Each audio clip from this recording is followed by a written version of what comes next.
La boxe anglaise, à un moment donné, bon, tu vas envoyer à gauche, à droite, un uppercut, que là, c'est gauche, droite, uppercut, crochet, crawl, guillotine. 36 ans, on me prenait pour un fou. Mais bien sûr. 36 ans, tu vas faire du MMA, pourquoi? Même moi, pendant un moment, je croyais que j'étais fou. Ah ouais? Thérapie paramédicisée.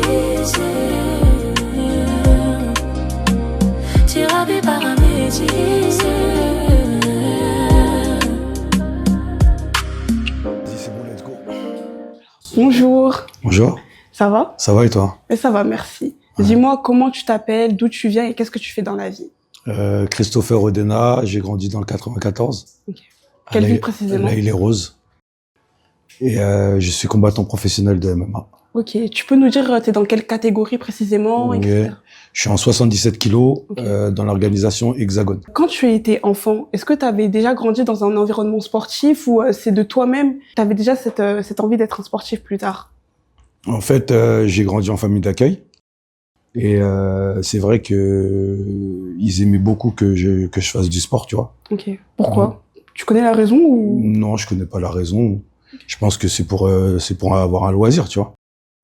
Et j'ai toujours aimé le sport, de toute façon. Mais je suppose que ça n'a pas été le MMA qui a été ton sport favori quand tu étais petit, Non, c'était lequel? au début, il y avait le football. Tout comme tout le monde. Voilà, j'ai fait du judo aussi un petit peu. Ah ok, c'est bien. Ouais, j'ai fait un peu de judo, mais vite fait, hein.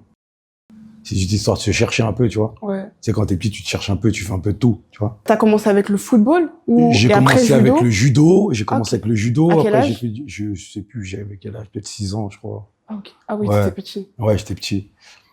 Après, j'ai fait du foot, j'ai même fait du basket, j'ai fait du handball. Ah ok. Ouais, j'ai fait, tu vois. Multisport. Voilà. Je me cherchais. Ouais, c'est Tu vois. ça. Est-ce que tu trouves qu'il y a une personne dans ton entourage qui t'a poussé, qui t'a donné une envie de faire du MMA aujourd'hui? Non, même pas. Même pas. C'est quoi qui t'a donné envie de faire du MMA? Bah, j'ai toujours aimé me battre un petit peu. Et puis, à la télé, je regardais les combats de MMA et tout, tu Ok. vois. Est-ce que tu fais partie de ces personnes qui ont commencé à s'intéresser au MMA après sa légalisation ou depuis, franchement, tu avais déjà un œil sur ce sport-là? Non, j'avais déjà un œil sur ce sport. Je connais les légendes de ce sport. Ok. J'ai toujours kiffé le MMA. J'ai toujours Ok. kiffé. Voir des gens se battre, j'ai toujours aimé. Ah, ok. Ouais, tu vois. Ok. Ouais, tant mieux. Ouais, Tant mieux pour toi. ouais, c'est ça. Ok. Et tu peux nous dire, tu as quel âge aujourd'hui? Aujourd'hui, j'ai 41 ans. Du haut de tes 41 ans, Mhm. tu as traversé différentes époques des sports de combat en France. C'est ça. Est-ce que tu peux nous dire, à ton époque, lorsque tu étais jeune, que tu avais 20 ans, 25 ans, c'est quel sport de combat qui primait, dans le sens où Ouais. tout le monde aimait ce sport de combat en France? Ouais. Ce qui primait beaucoup avant, c'était la boxe anglaise. On se levait la nuit pour des combats de Floyd Mayweather, de Mike Tyson, de tout ça, tu vois. Maintenant, c'est plus l'UFC. En termes de visibilité. Visibilité, ouais, c'est possible. Bon, pas en termes d'argent encore, mais en visibilité, c'est vrai que le MMA est en haut de la scène. Tu trouves qu'il y a une raison à ça? Au fait que le MMA, il commence à être en haut de la scène et que la boxe anglaise soit un Bah, peu en plus fait, mise ça se rapporte le plus de la vraie vie, Ok. tu vois. Demain, tu vas à un feu rouge, tu t'arrêtes, tu vois, il y a une bagarre, automatiquement, tu vas regarder, comme tout le monde, je pense, ils vont regarder, Ouais. tu vois. C'est ça, en fait. Selon beaucoup d'études, on montre que les sports de combat, ils sont le plus pratiqués par les jeunes de banlieue. Est-ce que toi, tu trouves que il y a peut-être une raison qui fait qu'un jeune de banlieue, malgré le fait qu'il soit dans un environnement, pour certains, qui peut être déjà conflictuel, déjà violent, bah, il va quand même encore se tourner vers une autre forme de violence, entre guillemets? Je dirais pas ça. Je pense que en ce moment, tu sais, il y a des effets de mode, tu vois. Mais toi, justement, par exemple, tu dis que tu as grandi en famille, D'accueil. t'as été au foyer. Mhm. Et est-ce que, du coup, le fait d'avoir été en foyer, le fait d'avoir été quelqu'un qui aime beaucoup se battre, t'as l'impression que le MMA, ça te rapporte une chose en plus, une violence en fait différente que d'une violence où tu vas te battre et être en colère, etc. Je sais pas si c'est par rapport à ça. Je pourrais pas te dire, mais en tout cas, je sais que quand tu combats, la sensation que tu as, elle est au summum. T'as pas peur? Bah, on appréhende toujours, tu vois. Mais On sait quand très bien, même, ouais, on sait très bien qu'on peut se manger y a un des KO. risques. On peut se manger un KO à tout moment, tu vois. Mm. Mais c'est une sensation que tu verras nulle part. Tu vois, cette adrénaline-là, tu te sens vraiment que t'es un animal, en fait. Tu vois. Ouais. Et il y a que là où tu vois que tous tes sens, ils sont actifs, tu vois. Ok, donc en fait, ça vous stimule carrément de vous battre. Bah, je me dis que dans tous les cas, si vous faites un sport de combat, c'est que déjà vous aimez ça. Exactement. Mais de nous, je vais toujours dire que le point de vue extérieur, des fois on peut avoir de la peine pour vous, des fois on peut avoir mal pour vous lorsque vous mangez des KO. Non, ça nous stimule, ça nous stimule. Okay. Et puis c'est un jeu d'échecs aussi, tu vois. Ouais. On essaye de voir la faiblesse du mec en face, tu vois. Donc en fait, c'est un tout, tu vois. Je t'ai dit, tous les sens, ils sont au max. Quand je t'ai parlé des jeunes de banlieue qui veulent faire du MMA, des sports de combat, tu m'as dit que c'est beaucoup une histoire de hype. Est-ce que tu trouves qu'il y a une différence au niveau des raisons qui nous poussent à faire des sports de combat par rapport à ton époque, comparé à la mienne, qui est la génération Z? Bah, à l'ancienne, c'était plus le football. Tu vois, tout le monde était au foot. Maintenant, le foot, je pense que ça commence à baisser un peu. Ah ouais, tu trouves? Je pense, je sais pas, dans les cités. Ça va toujours être le football quand même. Tu penses? Après, il faut que, justement, il y ait peut-être plus de figures, je trouve, dans les sports de combat, auxquels on peut s'identifier. Exactement. Moi, je vois qu'avec Bakary Samaké, je pense que quelqu'un comme lui peut donner envie, justement, aux jeunes de vouloir faire de la boxe anglaise, combat, etc. ouais. Oui. Bah, c'est exactement ça. Mais à force de voir, tous les jours à la télé, ça crée de l'engouement mais et ça donne envie de faire. Il y avait sûrement quand même déjà des personnes qui faisaient, comme tu avais dit, il y avait des gens qui faisaient de la boxe anglaise. C'est quoi la raison qui allait, tu penses que c'est quoi en général la raison qui primait par rapport au fait que, je veux faire de la boxe anglaise? Déjà, on va pas se mentir, t'as vu en France, tout ce qui est boxe anglaise, tout, c'était pas hypé de ouf, hein. Ouais. Okay. Tu vois ce que je veux dire? Okay. Là, c'est vraiment, même en France, tu regardes que le MMA, il est hypé. Tu vois? Donc, automatiquement, ça donne plus envie. Ouais. Tu vois? Avant, les Français, c'était plus le football. Donc, tout le monde, allez, je vais au foot, tu vois. Donc, il n'y avait pas une influence, par exemple, il y a Mohamed Ali. C'est des gens qui ont quand même qui ont impacté un sport comme la boxe anglaise. Okay. Ils n'arrivaient pas à avoir un impact en France, tu trouves? Peut-être pas assez. Tu sais, il y avait pas assez d'infrastructures en France, tu vois, pour ça, tu vois. Les salles, elles sont ouvertes pas au optimum, tu vois. Je pense que s'il y aurait des salles ouvertes 24 heures sur 24 comme aux États-Unis, comme les gymnases, même les gymnases de basket, c'est la même chose. On est d'accord, tu vois. Ouais, c'est très compliqué pour eux. Et même à l'école, tu vois, à l'école, t'as 2-3 heures de sport par semaine. Pour moi, c'est rien, tu vois. Faudrait que je pense que tous les jours, les gens devraient faire du sport. Dans chacune des interviews, il y a toujours des allusions comme ça qui font montrer que la France, elle s'intéresse pas peut-être assez au sport selon tous les sportifs, hein, qu'importe le sport. C'est exactement ça. Comme tu avais encore une fois parlé de hype, est-ce que tu trouves que maintenant, le fait que, selon toi, le foot, ça commence à régresser, on peut peut-être voir que dans les années à venir, les nouvelles générations elles vont commencer à directement se diriger vers un sport de combat plutôt que d'abord faire du foot, puis après être dans je pense que c'est déjà en train je les vois dans les salles, là. Je vois les petits jeunes, là, ils ont tous envie de faire du grappling. Je vois les petits jeunes, ils ont tous envie de faire de la lutte. Je vois les petits jeunes, ils veulent faire du MMA, quoi. Dans les salles, parce que t'es coach aussi. Je coach aussi, ouais, de temps en temps. Donc, ouais, je vois dans les salles, franchement, il y a de plus en plus de petits qui s'intéressent à ça. Tu vois qu'ils sont vraiment passionnés, qui a cette envie. Bien sûr, parce qu'en fait, ils commencent à être fans comme on disait tout à l'heure, de Saladin Pernas. Tu sais, il y a tu vois, Bakary Samaké, comme tu disais tout à l'heure.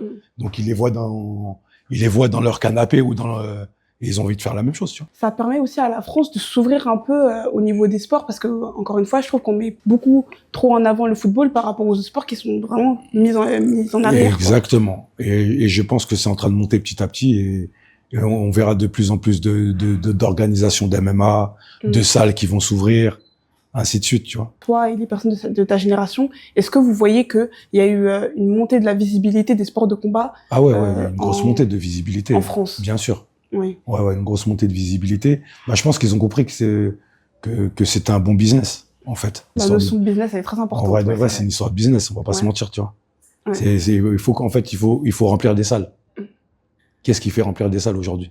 Et du coup, vu que tu parles de la notion de business, il faut qu'on comprenne alors comment fonctionne le système du MMA. Des fois, ça peut parler de fédération, mais aussi de promoteurs, mais aussi d'organisation. Donc, certains peuvent un peu se mélanger. Est-ce que toi, tu peux expliquer aux ignorants le système du MMA? Bah, le MMA, en gros, il y a plusieurs organisations. Il faut pas se tromper parce que tu sais, il y en a beaucoup que j'entends dire il fait de l'UFC. Ouais. C'est pas il fait de l'UFC. L'UFC, c'est une organisation parmi tant d'autres. Oui. Tu vois. il y a plusieurs organisations, il y a plusieurs combattants qui sont signés dans une organisation et qui peuvent se combattre que entre elles. Ok. J'ai entendu une fois tel combattant peut rencontrer tel combattant, mais vu qu'ils sont pas dans la même organisation, C'est pas ils possible. peuvent pas se combattre. tu Ok, vois. donc là, on est bien d'accord. Deux personnes qui se combattent, c'est sûr qu'ils sont dans la même organisation. Exactement. Voilà. Ou sinon, il y a un contrat signé qui fait que, tu vois. Il y a des accords, du coup, entre les Des- organisations. des fois- Ils des- communiquent beaucoup entre elles, les organisations. En général, ils sont en guerre, tu vois. C'est du business, tu vois. Ouais, oui, c'est du business. On s'aime pas, tu vois. Mm. Tu vas être au-dessus de moi, je vais pas te donner un combattant à moi. Est-ce que, en général, c'est toi qui choisis ton organisation ou c'est l'organisation qui te choisit, comme au football? En gros, c'est l'organisation qui te choisit. Après, tu peux faire des appels de pied, tu vois. Il y a des chances. Bah, en fait, je pense, De il y a des managers. Mm. Il y a des managers qui sont faits pour ça. Et qui sont faits pour toi. C'est comme dans le football. Qui sont faits pour trouver des portes de sortie. Tu vois. c'est vrai. Et ben, c'est pareil, en fait, dans la MMA. On te propose à une organisation. Si l'organisation est valide, ben, ils te prennent, tu vois. Après, il y a beaucoup de critères, j'imagine. C'est pas tout le monde qui rentre comme ça. Non, il faut ben, c'est ce que je te disais Ouais. encore tout à l'heure, le business, il faut de la hype. Il faut que tu vendes les combats. Tu sais, c'est pas que du combat, en fait. Ouais. C'est tout un aspect. Et toi, tu combats dans quelle organisation aujourd'hui? Moi, aujourd'hui, je combats à Hexagone MMA. Ça va, tu te plais bien dans ton Je organisation? suis très bien dans mon Très organisation. Je suis très bien là-bas. Je suis très bien accueilli. À chaque fois, je kiffe. Ça travaille bien. Ok.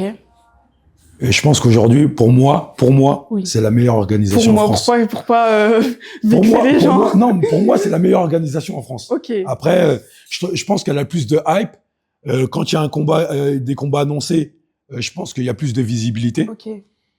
Donc, On prend vraiment soin de nos combattants lorsqu'on est à Hexagone MMA. ouais, exactement. Toi, du coup, tu as commencé le MMA à quel âge? J'ai commencé à 36 ans. C'est un âge quand même plutôt mûr. Ah ouais. Comparé à ceux qui commencent en général, d'habitude. en général, à 36 ans, on est en retraite. Tout à l'heure, en plus, tu m'as dit que depuis, tu étais vraiment intéressé déjà par le MMA et tout. Mhm. Donc, toi, ça a été quoi ta réaction lorsque tu as su que c'était légalisé en France? Là, directement, c'est là que tu t'étais dit, Je suis obligé J'ai tout de pété. faire. Ouais, je suis exactement. J'ai tout pété. J'ai dit, c'est exactement ça. Je me suis dit, je suis obligé d'y aller. Je suis obligé de tester. Tu vois. ok, Après, si j'aurais vu que j'aurais pas été bon, j'aurais dit, vas-y, laisse tomber, tu vois. ouais. Mais j'ai vu que j'avais un petit truc, donc je me suis lancé à fond dedans. T'as fait combien d'années en amateur? J'ai fait un an et demi en amateur, on va dire. Ah ouais? Ouais. Ah, ça va, c'était... Ouais, j'ai été rapide. Mais après, t'as vu de voir un mec de 36 ans, 37 ans combattre dans des rings, faire du pancrace et tout, c'est un peu relou. Et toi, tu ressens la différence entre toi et les jeunes contre qui tu peux combattre? Parce que, par exemple, t'as combattu contre Wally Tangia. Ouais. Lui, il a 24 ans, Ouais, 23 ans, 23 ans, quelque ouais, chose comme peut-être, ça. Tu ressens la différence au niveau du physique? On te fait sentir des fois que t'es vieux, entre guillemets? Non, tu sais quoi, moi je suis quelqu'un de très humble, j'ai beaucoup d'humilité. C'est-à-dire que moi je peux apprendre de tout le monde. J'ai Ok. pas de problème avec ça. Ok. Tu vois, je peux apprendre d'un petit comme je peux apprendre d'un grand. T'es pas le genre d'ancien qui va apprendre... Non, oui, non, c'est non, bien, non, c'est très non, bien. non, moi j'apprends de tout le monde. Je suis content qu'ils m'apprennent. Des fois peuvent m'apprendre des choses, Mhm. comme c'est moi qui peux leur apprendre des choses. Ok. Des fois moi j'ai la patience, j'ai la tranquillité aussi. Tu vois, donc on essaie de faire des bons échanges, tu vois. Mais moi je vais pas te mentir, à partir du moment où j'irai dans la salle et je vois que les petits jeunes, je peux plus faire avec eux, bah j'arrêterai le MMA.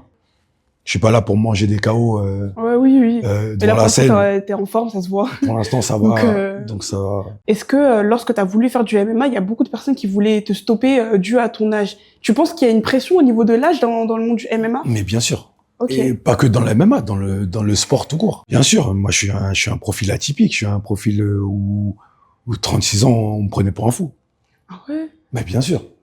36 ans, tu vas faire du MMA, pourquoi? Tu les as pas écoutés. C'est pour ça que j'en suis C'est là pour où ça j'en que t'es suis. là avec moi en train Exactement. de parler de MMA. Exactement, mais non, on m'a pris pour un fou. Je te dis la vérité. Mm. Même moi, pendant un moment, je croyais que j'étais fou. Ah ouais? Bah, c'est... Et c'est quoi qui... Tu sais, à force d'aller, tu sais, de tout, qu'on te dit, ouais, mais t'es fou, t'en as 36 ans, qu'est-ce que tu racontes? Tu vois? Ah, mais c'est pas bien aussi, on a vraiment voulu Ah, te décourager. Mais hein. c'est comme Ah, ça, tu sais, il faut croire d'abord toi en soi oui. pour que les gens y croient en toi. Si Mm. déjà toi tu crois pas en toi, tu pourras pas aller plus loin que ça. Je prône à tout le monde, j'encourage tout le monde Mm. à rien lâcher. Chacun il a sa propre histoire et ça se trouve la tienne elle sera autrement que la mienne. Ouais. Donc va à fond dans ce que tu penses et dans tes rêves et j'espère que ça le fera pour toi, tu vois. Et est-ce que tu penses que si tu avais été dans un pays comme les États-Unis, parce que tu sais, il y a beaucoup de personnes qui critiquent la mentalité française, est-ce qu'on t'aurait aussi parlé de ton âge comme on a parlé là aujourd'hui? Enfin, Je sais pas.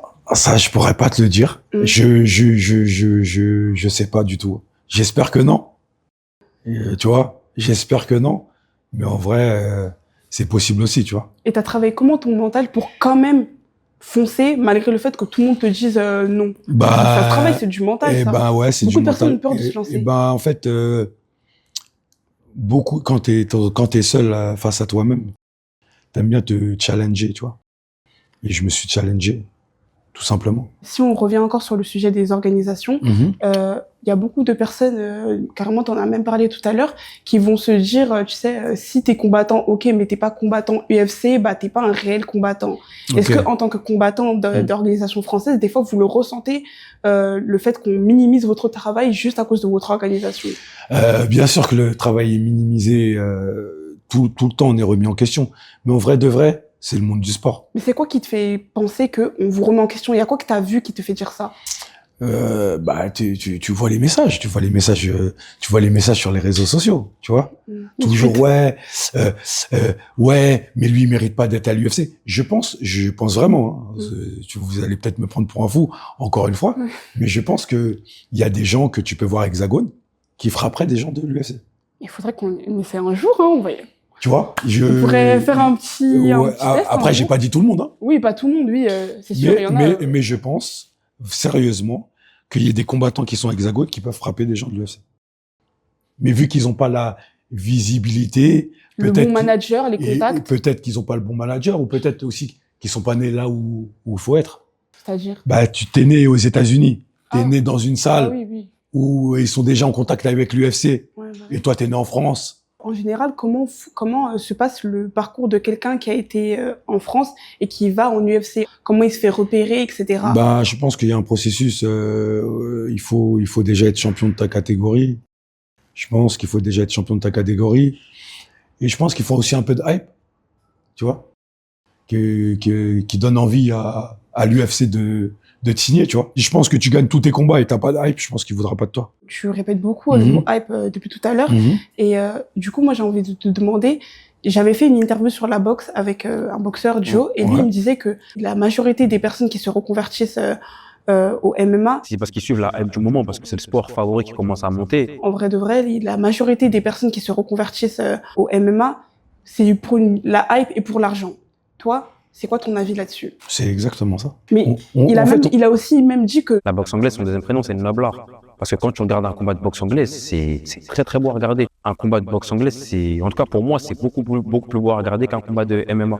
On est constamment actif, il y a constamment des coups qui partent. Que quand tu vas regarder un combat de MMA, tu vois, il y en a, ils vont passer la moitié du combat au sol.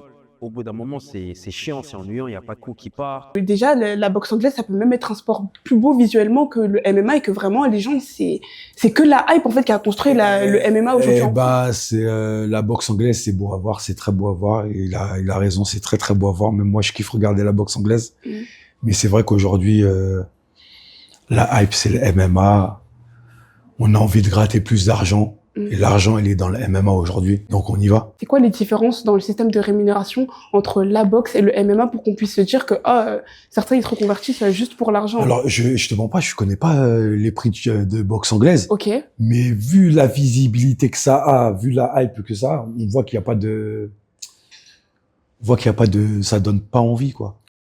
Je sais pas, quand des combats de boxe anglaise, c'est quand que t'en as vu toi en France? Ouais, c'est vrai que j'en vois pas beaucoup. Tu vois ce que je veux dire? Si mes amis m'en parlent. On est d'accord que sur les réseaux, tu vas regarder. Sur les réseaux, tu passes, on avait vu Cédric. Que du MMA partout. Ouais. Tu vois? Tu vois du MMA partout. Que la boxe anglaise, t'en vois pas beaucoup. C'est un peu comme la boxe thaï, tu vois? Et pourtant, c'est des sports que je kiffe, moi. Tous les jours, tu me dis, viens, on fait un sparring de boxe anglaise, je vais te dire, oh, vas-y. Un sparring de boxe thaï, je vais te dire, vas-y. Parce que c'est des très beaux sports. J'ai été en Thaïlande pour faire de la boxe thaï. Et donc, je kiffe tous ces sports-là. Mais aujourd'hui, le MMA, c'est un truc en plus, faut dire la vérité. Même quand tu combats en MMA. Mais c'est quoi, justement? C'est quoi qui fait la beauté visuellement du MMA? Je dirais pas que c'est la visibilité. Je pense que c'est à vivre. Tu te ressens, en fait, faible à tout moment. Tu vois?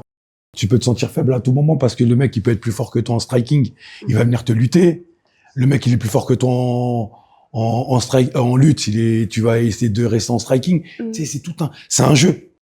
Tu C'est vois? vrai que ça mélange plusieurs disciplines, justement. Exactement. Et toi, tu trouves que c'est ce mix de disciplines, du coup, qui fait que, ah ouais, le MMA, quand même, c'est trop stimulant à voir. En fait, t'apprends tous les jours. Tous les jours. Que la boxe anglaise, à un moment donné, bon, tu vas envoyer un gauche, un droite, un uppercut, un crochet, un truc. Que là, c'est gauche, droite, uppercut, crochet, crawl, guillotine. Tu vois ce que je veux dire? Il y a trop de choses à apprendre dans la MMA. Vu qu'il y a ce mix de disciplines-là, et toi, tu dis même qu'il y a trop de choses à apprendre, est-ce que ça permet, du coup, à vous, les combattants MMA, du jour au lendemain, vous pouvez combattre contre un expert d'un sport? C'est-à-dire que toi, demain, tu peux peut-être combattre contre quelqu'un qui a fait de la boxe anglaise. Bah oui, bah en fait, après, tout dépend de l'expérience que tu as, tu vois. Évidemment. Mais moi, justement, j'aime me challenger, comme je te disais tout à l'heure. C'est-à-dire que moi, j'aime faire des sparring avec des mecs qui font des professionnels de boxe anglaise, des professionnels de boxe thaï, tu vois. J'aime aller un peu partout. Tu trouves que demain, quelqu'un qui fait de la boxe thaï, il peut même se faire battre par un combattant MMA? Vu que le combattant MMA, il a... Faut dire la vérité, ouais, c'est pas le même sport. Si demain, on arrive en boxe thaï, Oui. on va avoir des aptitudes de MMA, mais ça va être plus difficile pour nous, mais ça va être plus applicable qu'un mec de la boxe thaï qui vient en MMA. De la MMA, en fait, après, il y a la lutte, il y a le truc qui va avec. Si moi, je te vois que t'es trop fort en boxe thaï, je vais venir te lutter, puis t'auras aucune défense, et je vais te ramener au sol, et puis tu vas plus pouvoir te relever. Tu vois ce que je veux dire, puisque t'as aucune aptitude. Mais si maintenant c'est de la boxe thaï et que toi maintenant tu tapes que dans les coups, que dans les parties du corps du coup autorisées dans la boxe thaï, Ouais. tu penses que qui gagne? Je pense, hein, aujourd'hui, C'est toi. je pense qu'aujourd'hui je pourrais rivaliser. Mais, Un jour j'espère qu'on va tester. Hein. bien sûr, moi y a pas de problème. Les challenges, Bien sûr. On va tester un jour. Ramène-moi un mec de la boxe thaï, vas-y, let's go. Voilà. Ouais. Mais je t'ai dit, moi, je suis un mec, tu sais, je suis jamais rassasié. Ça veut dire que aujourd'hui, je vais faire 3 heures de boxe anglaise. Tu sais, peut-être que demain, ça va me saouler. Et je vais dire quoi? Bah, vas-y, c'est pas grave. Après, demain, je ferai de la boxe thaï. C'est-à-dire que je ferai encore 3 jours de boxe thaï. Et après, je me dirai, putain, ça commence à me saouler. Bah, je ferai 3 jours de grappling. C'est ça qui est bien dans la MMA. Oui, T'es jamais rassasié. Tu veux toujours apprendre quelque chose. Et que toi, dans la boxe anglaise. Toi, tu préfères la frappe ou plutôt le sol? Moi, j'aime tout. Moi, je suis un fan Il y du en a sport. pas un quand même que tu préfères quand même un peu plus? Comme je t'ai dit tout à l'heure, je faisais du handball, du judo, il y a rien de logique. J'aime le sport en général. Ça reste un sport. C'est ça. Même la dernière fois, j'ai fait du paddle, j'ai kiffé. Ah ouais? Ouais. Après le paddle, ça commence à être hype aussi. Ouais, tu vois. On parle de hype. Mais j'ai fait du tennis aussi un peu, j'aimais bien. Ping-pong, je kiffe. Billard, je kiffe tout. Du coup, lorsque t'es dans la cage, je trouve que la transition frappe et sol, quand on est spectateur, quand même, on voit que c'est très rapide. Et donc, vous, comment tu réfléchis, en fait, dans la cage pour t'adapter directement à cette transition-là? Alors, je pense c'est les réflexes. C'est à force de t'entraîner, les réflexes, ils arrivent. Mais tu trouves que les réflexes, c'est soit tu l'as pas, ou c'est juste à force d'entraînement? Non, c'est à force de s'entraîner. Puis après, si tu arrives bien à analyser ton combattant, en faisant des feintes et tout, je pense que tu peux voir ce qu'il va faire. Comme tu avais dit, c'est un jeu d'échecs. C'est ça. Comment on travaille le mental justement pour savoir comment s'adapter à l'autre, comment apprivoiser déjà en tant que professionnel, tu vois les combats du mec que t'es en face. Donc déjà tu connaissais un peu ses aptitudes en quoi il est plus fort ou pas, tu vois. Donc après c'est à toi de mettre ton game plan dans le jour du combat. Et tu conseillerais quoi, toi, à quelqu'un qui vient de débuter le MMA, qui a vraiment du mal avec cette transition frappe et sol? Ouais. De faire beaucoup de drill. Drill, c'est-à-dire répétition. Répétition. Et ça marchera un jour. Trouver le bon timing, prendre son temps. Surtout prendre son temps, tu vois. Parce que les gens, ils pensent beaucoup à, tu sais, on veut faire les choses rapides. Ouais. Mais en fait, c'est pas une question de rapidité, c'est une question de timing. Si c'est fait au bon moment, c'est sûr que tu le ramèneras au sol. Toi, tu m'as dit que tu as testé plusieurs sports, tu as même fait du Muay Thai en Thaïlande. Est-ce que, je sais pas si ma question elle peut paraître stupide des fois, mais est-ce que du MMA, ça aurait pu même se faire sur un ring, où il y a vraiment des différences qui font que du MMA, ça se fait sur une cage et la boxe, c'est sur un ring? En fait, il y a des phases de lutte où tu peux te retrouver à l'extérieur du ring. Il faut une cage.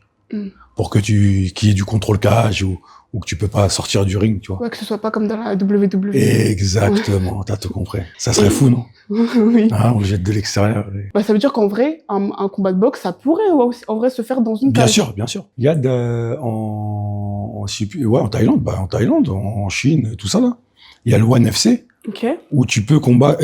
Il y a des combats de boxe thaï dans des cages Et tu trouves que ça, avec des mitaines et tout. est-ce que tu trouves que ça pourrait aider à faire monter la visibilité tu sais, des fois, c'est des détails tout bêtes qui peuvent attirer l'œil d'un spectateur. Je trouve qu'en France, si par exemple la boxe, ça commence à innover et se faire dans un ring, Dans une cage. dans une cage, ça pourrait peut-être faire monter la visibilité de la boxe. Ouais. En plus, on pourrait faire même des combats le même soir, du coup. Oui, bah oui. La Plus cage, d'argent. exactement, la cage, elle est déjà faite. Rentrer dedans, puis, tu vois. Mm. Mais ils font ça avec des mitaines aussi, hein. Oui. Donc, ouais, c'est grave possible. D'ailleurs, en parlant de sport de combat, t'aimes bien tu connais la WWE, du coup, Bien t'aimes sûr. bien le catch. Bien sûr. T'aurais voulu faire du catch aussi, j'imagine. Quand j'étais petit, ouais. Ouais, comme Ouais. tout le monde. Voilà, quand Moi. j'étais petit, j'étais là, ouais, catch, l'Undertaker, tout ça, tu vois. C'est qui ton catcheur préféré? J'aimais bien Hulk Hogan. Moi, c'est plus Randy Orton. Ouais, c'est ça. Ouais, Randy Orton, exactement. Hulk Hogan, après, il y avait, j'aimais bien l'Undertaker aussi, j'ai toujours kiffé. Le mec un peu sombre, bizarre, tu vois. Et quand il a eu sa défaite contre Brock Lesnar, t'étais choqué aussi, j'imagine. Après, j'ai pu regarder. Hein, Ah, t'as pu regarder, ok. Après, quand j'ai vu le MMA pour de vrai, l'UFC, Ah, ok. je dis, mais en fait, c'est ça la vérité. Ah ouais? Bah oui. Oui. C'est vraiment, en fait, toi, c'est vraiment le MMA, pour toi, c'est vraiment le sport, Ah ouais, c'est... le sport de combat. Ouais, pour moi, c'est... On ne parle pas de lutte, de boxe anglaise. Je veux dire la vérité, pour moi, le MMA, c'est le numéro 1. Ok. Dans ma tête, hein. Oui. Après, tout le reste, je kiffe aussi, tu vois. Oui, tu kiffes, mais il y a Mais toujours le une MMA, préférence. c'est le summum. Ok. Ouais. Dû au mix de disciplines, comme tu avais dit tout à l'heure. Exactement. Ok. Alors, bon, tout à l'heure, tu avais dit un mot qui est très important. Tu avais utilisé le mot business pour parler du MMA, de tout ce qu'il y a dans le système MMA. Et je sais que toi, tu as été aussi dans la musique. Et donc, la musique, on sait que c'est du business. Donc, tu sais comment peut fonctionner une industrie. Est-ce que tu trouves qu'on peut parler du MMA français comme d'une industrie? Bah ouais, on va dire ça. L'industrie du MMA. Ouais, c'est un peu ça, ouais. Et c'est quoi qui fait que ça fonctionne comme une industrie? Parce que qui dit industrie, il dit c'est pas que ton talent qui compte, tes qualités physiques qui comptent. Ah non, il n'y a pas que la qualité physique qui compte. Comme je te disais tout à l'heure, il y a l'image que tu donnes. Que tu renvoies, oui. Qui est exactement l'image que tu renvoies envers les caméras. Il y a des gens qui doivent aimer ton personnage ou non. Ok. Tu vois, tu peux être le mal aimé, mais même en étant le mal aimé, tu peux avoir de la hype parce que les gens ils se disent ouais que c'est le méchant. Cédric Doumbé. C'est le méchant de l'histoire. Après, Cédric Doumbé, je le trouve pas si méchant que ça, tu vois. Je pense ce qu'il dit, c'est qu'il le pense. Tu vois ce que je Lui, veux c'est dire? pas un personnage. Lui, ça se voit que c'est pas un personnage. Tu vois, il pense ce qu'il dit en fait. Oui. Tu vois, donc en vrai de vrai, tu peux pas lui en vouloir. Tu vois. Oui. Si tu penses ça, tu vois. Les gens peuvent dire qu'il est un peu méchant, mais en fait, il est peut-être juste franc. Oui. Tu vois. Des fois, la franchise, c'est pas bon aussi des fois à dire, tu vois. Donc c'est peut-être pour ça que ça pique les gens. Bah, cette franchise dont tu parles, justement, c'est le trash talk. J'ai l'impression qu'il y a quand même beaucoup plus de trash talk dans le MMA que dans les autres sports de combat et les autres sports en général. Quand on entend trash talk, on dirait même que MMA, ça rime avec trash talk. Et est-ce que tu trouves maintenant que on est obligatoirement obligé de faire du trash talk si on veut faire vendre le MMA? En fait, moi, je pense qu'il faut être naturel. En fait, chaque personnage je pense que naturellement, tu dois être ce que tu es. Si t'as un trash talker où t'as grandi dans ton quartier, t'aimes bien charrier, ben amuse-toi devant les caméras aussi, tu vois. Et si t'es quelqu'un de timide, il faut que je pense qu'il faut que tu restes toi-même. Automatiquement, il y a des gens qui se retrouveront chez toi. Mais en restant soi-même, si on est quelqu'un qui est timide, qu'on peut être qualifié pour certains de plante verte entre guillemets, ça va mener peut-être au fait que, comme tu avais dit tout à l'heure, les critères qui font que tu peux rentrer dans une organisation, c'est est-ce que tu sais faire vendre un spectacle, etc. Faudra que tu sois un tueur dans la cage. C'est pas obligé de faire du trash talk pour faire vendre le MMA, selon toi, alors? Non, je pense pas. Je pense que tes points aussi, ça peut servir. Ouais. Mais lancer des petits pics de temps en temps, c'est pas méchant, non? Vous comprenez que c'est vraiment juste du show ou du spectacle. Vous n'êtes pas des fois vexé, des fois un peu touché par ce qui peut se dire. Bien sûr que si. On reste des Ah ouais? humains, Oui, bah oui. humains. Il y a les émotions, des fois, ils prennent le dessus, tu vois. Moi, vu mon âge, tu vois, je le prends un peu autrement.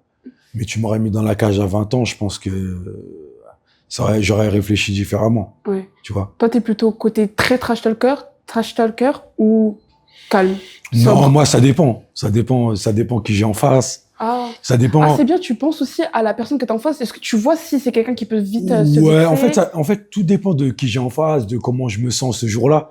T'as vu, je suis au feeling. Moi, je suis un mec qui a toujours été au feeling, tu vois. Mm. Et aujourd'hui, mon ambiance est charriée, je vais te charrier. Si mon ambiance est de rester calme, je vais rester calme, tu vois. Ouais. Comme avec Walid Tandia. C'est ça, Vous c'est êtes moi. beaucoup, ouais. C'est ça. C'est le Et, feeling. est-ce que des fois, t'as l'impression que justement, il y a certains qui jouent un peu un rôle, qui jouent un Bien personnage sûr, pour ça? bien sûr. Mm. Bien sûr. Et il y en a qui en font trop. Et quand t'en fais trop, ben, ça se voit, tu vois. Non, je vais pas dire qui. Après, mais ouais, il y en a qui en font trop des fois. Je pense qu'ils devraient se calmer. Mais en vrai, t'as vu, si c'est ton personnage, si tu crois que c'est comme ça que ça marche. Après, si justement dans l'idée des gens, combattant MMA, ça rime avec trash talk, ça rime avec... Est-ce que tu penses qu'il n'y a pas certains justement qui se sont obligés de faire du trash talk et que limite là, le MMA peut perdre un peu son essence sportive et que ça peut... que le spectacle va primer un peu sur le combat et ça, c'est pas bien peut-être. On va y venir à ça. En fait, c'est ni le MMA à mon père à moi, ni le MMA au père à l'autre. Ouais. Et ce qu'il faut savoir, c'est que le MMA, c'est du business. Mm. Ça veut dire qu'en fait, moi, demain, t'es un youtubeur. Ouais. Tu veux combattre? Libre à toi. Tu rentres dans le bain, tu te mets dans le bain. Tu rentres dans la cage. Tu te fais fracasser. Tu te fais pas fracasser, c'est bien pour toi. Maintenant, ça reste du business. T'as vu, quoi qu'il arrive, ça reste du business. Il faut pas, ça sert à rien et même si demain tu rencontres un youtubeur, c'est peut-être bien. Ça va te ramener un public que tu n'avais pas avant. Mais est-ce que maintenant le sportif, le combattant, il va se dire que ah purée, je commence à avoir peut-être le public du youtubeur et pas le public qui connaît le MMA. Parce que tu sais, quand t'as un public différent, un public qui connaît pas bien ton sport, tu peux avoir des commentaires. Ouais, mais il faut comprendre que les réseaux, c'est les réseaux et c'est pas la vraie vie. Mais ça peut toucher. Tu vois. Certains.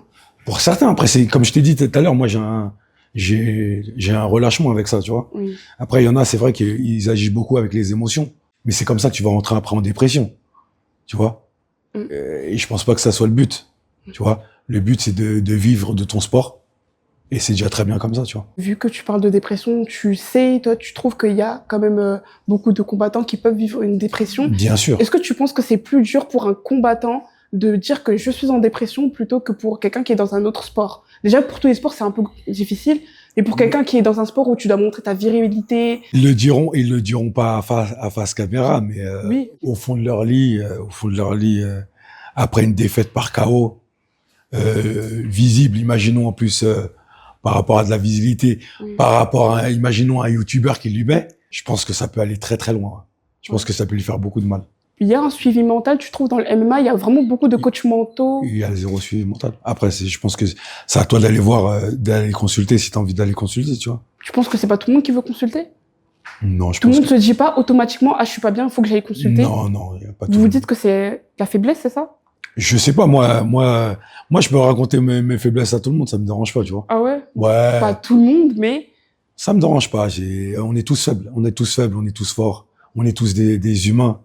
Tu vois, faut pas se voiler la face. Ouais, faut pas se voiler la face. Pourquoi t'es Justement, à fort, partir du moment où tu te voiles la face, c'est là que tu peux rentrer en dépression. Oui. Tu vois ce que je veux dire? Exactement. Si tu te voiles pas la face, tu dis, ah, aujourd'hui, ça va pas. C'est que ça va pas. Oui, C'est pas grave. Mm. Tu vois? C'est la vie. Tu vois? Il faut juste avancer avec ça. Tu vois? Si ça va pas, il faut qu'on avance dans tous les cas. Ok. Tu vois? Mais tu peux en parler. C'est pas un problème. Et toi, ça va, t'as un bon entourage, tu sais que si t'es mal aujourd'hui, demain, il va y avoir quelqu'un qui sera là pour toi. Ouais, alhamdoulilah, j'ai encore ma famille. Donc, je fais avec ça. Avec ma famille, ça va. T'as déjà traversé des phases dans ta vie où t'as été mal, Bien sûr. Sans Bien- être indiscrète, ça pouvait être quoi la raison? Moi, c'était l'argent. Ah, ok. Bah oui. Ok. Moi, t'as vu, j'ai été un businessman, j'ai fait beaucoup de bêtises quand j'étais jeune, tu vois. Mhm. Et des fois, j'avais des grosses pertes d'argent, et quand j'avais des grosses pertes d'argent, crois-moi, j'étais pas content. Des bêtises dans l'illégal. Exactement, j'imagine. ouais, Ok. ouais. Est-ce que tu penses que t'aurais été le même homme si t'avais pas fait ces bêtises-là dans l'illégal? Parce que t'as sûrement appris des choses. Bah, On non, apprend de tout dans la vie. Exactement, exactement. Et je pense que aujourd'hui, ce qui fait que j'ai beaucoup de recul peut-être avec le MMA, avec tout ça, c'est ce genre d'expérience que j'ai vécu justement. Et vu que tu as vécu ces expériences-là et que, comme j'ai dit tout à l'heure, toi, tu as été dans l'industrie de la musique, ça n'a pas été compliqué, du coup, pour toi de savoir que le MMA, ça fonctionne comme du business. Parce que certains, des fois, il y a des sportifs qui oublient que, malheureusement, on les appelle, on parle d'eux comme des produits parce qu'en soi, ils sont des produits. Mais on est des produits, il faut le savoir. On est des produits. Le mec, il va allumer la télé, il va te regarder là tout de suite. Il a éteint la télé, il pense plus à toi. Que toi, tu vas rentrer chez toi, t'as perdu ou que t'as gagné le combat, c'est toi qui vas avoir mal. Lui, il s'en fout. Et lui, il va se moquer de toi même. Il peut même se moquer de toi juste après sur les réseaux. Donc c'est pour ça qu'il faut avoir un relâchement, je pense, avec tout ça. Il faut comprendre que c'est du business. Prends ce que t'as à prendre et pense à la suite. Du coup, si on revient encore sur le trash talk, on sait que c'est un concept quand même qui est plutôt américain. C'est pas en France que on va clamer haut et fort qu'on est le meilleur, qu'on va te descendre, on va dire entre guillemets. Bah, après, c'est juste parce que ça marche pas. Ça marche pas trop en France de faire ça. Les gens, Je trouve comme si un peu quand même. J'ai beaucoup entendu parler de, je sais pas, des combattants comme Cédric Doumbé. Pourquoi n'a-t-il pas vérifié les angles morts? Oui, Beaucoup l'entendent parler mais de Cédric lui Doumbé parce qu'il sait le faire. Trash talk. Parce qu'il sait le faire. Il y a des gens, ils veulent essayer de le faire, mais ça marche pas. Donc il y a une manière, c'est même un sport peut-être de faire du trash talk. Exactement, c'est un truc, tout est un art. Exactement, tout est un art. Tu vois, des fois, il faut être fort dans le théâtre, il faut être fort, c'est ça. Bah du coup, vu que on veut s'inspirer des Américains, s'inspirer logiquement de l'UFC, du modèle UFC. Est-ce que toi tu trouves qu'en France, on est obligé de s'inspirer du modèle USA, ou en vrai il y a des choses dans la culture sport en France qui peut faire que on peut faire que le MMA français ça dépasse même peut-être le MMA américain? Alors déjà pour commencer, il faudrait que tous les Français veuillent rester en France. Okay. Déjà, je pense, parce qu'en vrai de vrai, si on réfléchit bien, dans tout le vivier qu'il y a dans mondial, il y a beaucoup de Français qui sont au top, tu vois. Et s'ils resteraient en France, je pense que ça pourrait créer une très bonne hype, tu vois. Après, l'argent, est-ce que ça suit? Bah, on peut justement faire des choses pour faire en sorte que l'économie du MMA s'améliore. C'est difficile, oui, ça prend des années, ça c'est sûr. Exactement, c'est difficile. Je pense que justement, des personnes comme Cyril Gane, ils sont en train de gagner. Ils sont en train de travailler pour faire que le MMA évolue, mais peut-être qu'on manque d'ingrédients pour ça. Je pense qu'il fait le boulot, bah, il est à Arès, je pense qu'il est ambassadeur d'Arès, ou un truc comme ça. Arès, oui. Voilà, donc, il fait le travail pour, mais, ça sera vraiment pas tout de suite. On est vraiment en retard. Déjà, la légalisation, elle est venue il y a 5 ans. Oui. On a du retard, faut s'y faire, c'est comme ça, c'est la vie. Et justement, quand le MMA il a été légalisé, directement, j'ai vu qu'on appelait ce sport-là, on disait sport sans règles. Toi, tu penses quoi des clichés qu'il y a autour du MMA au point où on puisse appeler ça un sport sans règles? Non, il y a des règles, tu vois, il y a des règles. Il faut savoir qu'il y a un arbitre. Donc il y a pas de règles, il y a pas d'arbitre. Ça sert à rien de mettre un arbitre s'il y a pas de règles, tu vois. Donc automatiquement il y a des règles. Il faut savoir que je trouve qu'on est bien entouré. Il y a des gens qui sont formés pour ça. Donc j'ai toute ma confiance en... Mais quand on parle de sport sans règles, on parle plus du fait que dans la cage, on va voir beaucoup de sang, on va voir quand même beaucoup de coups. Et je pense que justement, c'est dû au fait qu'il y a un mix de disciplines. Et donc, visuellement, quelqu'un qui va regarder le MMA pour la première fois, il va se dire que, mais on dirait qu'il n'y a pas de règles. Ouais, ça fait plus peur que les autres sports, on va dire. Moi, la première. Ouais, mais en vrai, comme je t'ai dit, il y a des arbitres qui sont là pour ça et... Il y a des parties du corps qu'on peut pas toucher. Ouais, bah, elle est partie, déjà. Tu vois, elle est partie intime où tu ne peux pas... Oui, bah, logiquement. Voilà. Il y a la colonne vertébrale. Tu vois. Parce que c'est très fragile. Exactement, il y a derrière la tête aussi. Donc voilà, il n'y a pas le droit aux écrasements de tête. Non, mais tu sais, écrasement de tête, c'est dangereux. Tu peux tuer quelqu'un. C'est dur quand même, les écrasements de tête, tu vois. Mais le MMA, c'est magnifique. Je souhaite à tout le monde de rentrer dans une cage. Juste pour savoir qui on est, se tester un petit peu, tu vois. Savoir comment tu vas réagir. Ok, c'est plus qu'un sport. Ouais, c'est plus qu'un sport. Si là, tu dois me dire 3 émotions que te procure le MMA comme ça instantanément qui viennent dans ta tête. Émotions, ce que me procure les cris. Ok. Les pleurs. Et La joie. T'as déjà pleuré en pleine cage Non, j'ai jamais pleuré, mais en vrai de vrai, il y a même un combattant à moi qui a combattu il y a pas si longtemps. Il s'appelle comment? Il y a un mois, Nicolas Ok. Bivol. Ok. Et une déclaration en fin de combat qui m'a beaucoup ému, qui m'a Oh. donné les larmes aux yeux, tu vois. Ouais. Bah, t'as un cœur, c'est bien. Voilà. Mhm. Tu peux crier aussi. Tu vois, t'es dans la cage, ça crie. Ah les pleurs, tu vois. Mhm. Et aussi quand ça perd aussi, tu vois. Oui, bah oui. Tu vois. Et puis la joie, puisque ça te procure beaucoup de joie, tu vois. Par rapport aux cris, vu qu'il y a beaucoup de cris, vous pouvez pas trop entendre votre coach. On calcule pas. Ah oui, Ouais, purée, c'est ouais. dur. C'est pour ça que je t'ai dit tes sens, Mm. ils se focalisent. Il se développe. Et exactement, et ils se focalisent que sur ton coach. Ouais. Sur celui que t'as l'habitude d'entendre. Ah oui, c'est un pouvoir limite. C'est ça. Le fait de faire du MMA, ça t'apporte quoi dans la vie en général? Ça t'apporte quoi en plus? Ça t'apporte déjà de la patience, à rester calme. Ok. Ah ouais, malgré le fait que ce soit un sport où on se bat, on peut rester calme. Ouais, exactement. Comment ça se fait? Bah en fait, je pense que quand t'es combattant, il faut savoir rester serein Oui. face à une situation. Ok. Tu vois, parce qu'en en vrai de vrai, il y a un guerrier en face de toi, et des fois il y a des situations où tu vas te retrouver pas bien, Oui. et il faut rester calme pour pouvoir continuer à combattre. Ok. Plus tu vas t'agiter dans le combat, plus ton cardio il va être utilisé. Tu sais, c'est tout un système, tu vois. Du coup, on va un peu parler de toi et justement tes émotions, ton ressenti. Mhm. Est-ce que tu as déjà eu peur de la mort? Non, j'ai jamais pensé à ça. En fait, si Ah tu ouais? commences, non, si tu commences à penser à ça, c'est chaud quand même, non?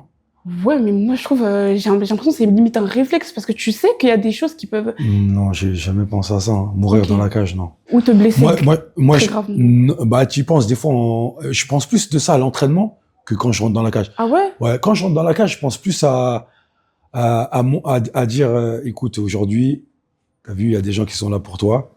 Montre-leur ce que tu fais à l'entraînement tous les Ok. jours. Ah, donc à l'entraînement, t'as plus l'impression que tu peux beaucoup plus te blesser. Ouais, exactement. Ok. Ouais, que C'est dans quoi la que t'aimes cage. le plus pratiquer à l'entraînement? J'aime bien mettre des thèmes. Tu peux Je vais- expliquer Ouais, mettre des thèmes, ça veut dire aujourd'hui, je vais me dire dans ma tête, aujourd'hui, il faut que je fasse le plus de takedowns possible, tu vois. Ok. Ça veut dire que je vais rentrer dans la salle aujourd'hui et je vais me dire, vas-y, aujourd'hui, c'est que des takedowns. Ok. Aujourd'hui, je vais envoyer que des jabs. Mm. Je vais travailler que mon anglaise, tu vois. Et aujourd'hui, je vais essayer de travailler que mon anglaise, défendre ma lutte et travailler que mon anglaise, tu vois. Ok. Je me mets des thèmes. Moi, avant que j'arrive dans la salle, je me dis, écoute, aujourd'hui, je fais ça. Et si on parle de la peur, que ce soit de la mort ou la peur de se blesser, etc., Mhm. t'as un entourage, je suppose. Ta maman, par exemple, est-ce que elle pense quoi, toi, du fait que tu combattes? Ma mère, ça va avec ça. Ah ouais? Ouais. Ah oui, moi, ma mère, jamais. Ouais, si. Ah, ok. Moi, ma mère, ouais, Elle peut c'est- te regarder combattre, ça la Elle dérange pourrait pas? me regarder combattre, mais en fait, plusieurs fois, je me suis dit, vas-y, je vais la ramener. Et mon petit frère, il me disait, vas-y, la ramène pas, t'es fou. Ah ouais? Ouais, Ah, de lui-même? Bah, Ouais. je pense que c'est qu'il sait que Mais la peut-être maman... parce que lui, il est pas dans le combat, Ah, tu vois. ouais. Peut-être que ça aurait été un combattant, il m'aurait dit, ouais, en fait, c'est rien, tu vois. C'est rien. Tu vois. Ouais. Vu que lui aussi, il est dans le stress quand il me voit combattre, truc, il se dit, ouais, Ah, ok. Ton petit frère, il a même plus de stress que ta mère, tu trouves? Est-ce qu'il a plus de stress que ma mère? Je sais pas. Je sais pas. Ma mère, elle est jamais venue me voir combattre, donc je sais pas comment elle pourrait réagir. Mm. Mais je sais que mon frère, ouais, c'est une dinguerie. Mm. Quand il me voit combattre, il est fou. J'imagine. Et Euh, il y a déjà eu des personnes, parce que je suppose que t'as, encore une fois, je dis que t'as un entourage, et je suppose qu'il y a déjà eu des personnes qui ont pu te dire que, oh, mais ce que tu fais, c'est dangereux, t'as pas peur, ta. Et comment on fait pour faire que l'avis des autres qui ont peur pour toi, ça t'impacte pas, ça te fasse pas peur limite à toi-même au bout d'un moment? bah, en fait, je vais dire la vérité. Même moi, quand je vois un gars à moi qui combat, Mm. j'ai peur. Ok. Tu vois. C'est parce qu'en fait, c'est pas toi qui contrôle. Quand c'est toi qui es au contrôle, bah, t'as moins peur. C'est comme quand tu conduis une voiture. Ok. Tu vas conduire la voiture, bah, tu peux cartonner toi aussi. Ouais. On est d'accord. Mais, vu que c'est toi qui es au contrôle, t'as moins peur que quand tu vas être côté passager. Parce que c'est vrai que tu sais que ce que tu fais. entre guillemets, Exactement. pour certains. Exactement. Donc, c'est pareil. Ok. Durant le combat, tu dis, ah, c'est pas moi qui contrôle. Ah, j'ai peur, tu vois. Mais quand c'est toi qui es dans la cage, t'as moins peur automatiquement. Est-ce que justement, comme tu dis que c'est toi qui contrôles, mais que quand tu contrôles pas, bah t'as beaucoup plus peur. Mhm. Tes enfants, je sais pas si t'as des enfants. Non, j'ai pas T'as pas d'enfants, mais si Ouais. t'en as plus tard, est-ce que tu aimerais toi que ton fils ou ta fille fasse du MMA plus tard? Je sais que je vais être stressé de ouf. C'est sûr, à 1000%. ça, les Mais, papas avec leurs filles, je pense c'est que... ça, c'est ça. Mais je pense qu'il y aura aucune sensation qui pourrait être aussi forte que de voir ça. Ah ouais? Mhm. T'arriverais, toi, à regarder ton fils combattre? Ouais, Est-ce que ouais. tu penses que c'est quand même différent que de toi? Bien sûr, c'est différent, bien sûr. Mais je t'ai dit, comme en plus je serais pas au contrôle, Ouais. ça veut dire que je serais encore plus stressé pour lui. Mm. Je serais vraiment en truc, mais je pense que il y a peut-être des moments où je kifferais. Ok. Tu vois. Je te le souhaite. Hein. Bah oui, il y a, Je te le il y a souhaite. peut-être des moments de joie, comme je te disais tout à l'heure, tu vois. Peut-être il y aura des cris, peut-être il y aura des pleurs, Des pleurs. puis il y aura des moments de joie. Je pense le moment où on lui lèvera la main et on dirait qu'il a gagné, tu vois. C'est qu'avec tout ce que tu as dit, tu m'as donné envie de faire du MMA. Ah, tu vois. Un jour, je vais essayer. Tu vois, il faut essayer. Ah, mais je vais jamais faire, mais je vais essayer. Il faut que tu essayes. Tu vas Je vais voir, tu vas essayer. kiffer.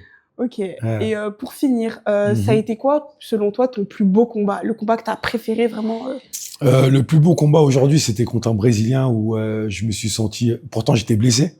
J'étais blessé au poignet. Ah. Moi, je l'ai pas dit, hein, tu vois, parce que je voulais faire ce combat. Mm. Mais ils vont pas te pénaliser si tu dis Non. ça. On sait jamais, Non, les non, gens. non, t'inquiète, t'inquiète. Je vais dire la vérité. Aujourd'hui, chaque combattant, quand il arrive à un combat, il a une petite blessure, tu vois. Ah. C'est obligé. On s'entraîne 2 fois par jour, voire des fois 3. Il y a un moment donné, c'est obligé que tu aies une douleur quelque part. Mm. Tu vois, on reste des humains. Il y a Oui. personne qui est robot ici. Ouais. Donc, obligatoirement, on aura une petite douleur quelque part. Mais faut faire avec, tu vois. Ouais. Et ouais, je pense que c'est ce Brésilien-là où je pense que j'ai tout fait. J'ai un peu de pied-point, un peu de lutte, un peu de trucs, tu vois. Après, il y a le dernier aussi, j'ai bien aimé parce que je sentais, on va dire, je sentais le goût du sang. Ok. Genre, Wow. ouais. Mais quand je te dis le goût du sang, c'est pas sentir le goût du sang pour de vrai. Ah, ok. Je sentais qu'il commençait à lâcher. Ah. Tu vois, psychologiquement, dans sa tête, il commence à se dire, eh, vas-y, j'en peux plus. Mm. Tu vois. Et ça, je trouve que c'est un kiff. Ok. De voir un mec en face de toi qui s'est entraîné autant que toi, qui est censé autant avoir de cardio que toi, qui est censé autant, et que tu sens qu'il commence à lâcher. Mm. C'est là que tu te sens puissant. Ok. Et à contrario, c'est quel combat que franchement, que t'as pas aimé? Tu le regrettes un peu, peut-être? Contre Walid Tandia, je pense que j'aurais pu faire largement mieux, mais bon, on va dire que j'étais pas à 100%, donc voilà, c'était un combat où j'étais attendu, Ouais. tu vois. Ouais. Je pense que j'aurais dû, vu que j'avais combattu 3 semaines avant aussi, je pense que j'aurais dû T'aurais dû, oui. Il y aurait dû avoir une petite phase de... exactement de récupération. Tu sais, le cutting, regrossir, remaigrir, c'est difficile. Ouais, c'est très dur. Bon, après, c'est la vie, tu vois. Mm. Et aujourd'hui, je pense que je suis là, aujourd'hui, face à toi, c'est grâce à ce combat-là. Ah ouais? Ouais. Pourquoi? Explique-nous. Ça m'a donné de la visibilité. Ok. Donc, en vrai de vrai, un malin bien. Tu vois ce que je veux dire? Ouais. Même si j'ai perdu, C'est du business. voilà, c'est du business. Je pense qu'il y a beaucoup de gens dans la rue qui me reconnaissent par rapport à ce combat-là. Ok. Je suis content de ne pas avoir perdu par KO. Ouais. Et aujourd'hui, j'espère avoir ma revanche incessamment sous peu. Moi aussi, j'espère. Voilà, tu vois. Ok. Beaucoup appris sur le MMA. Tu m'as donné envie de faire du MMA. Voilà, Donc, merci ouais. beaucoup. Ouais, merci beaucoup à toi. Franchement, continue, lâche pas. Lâche pas les interviews, t'es au top. Et force.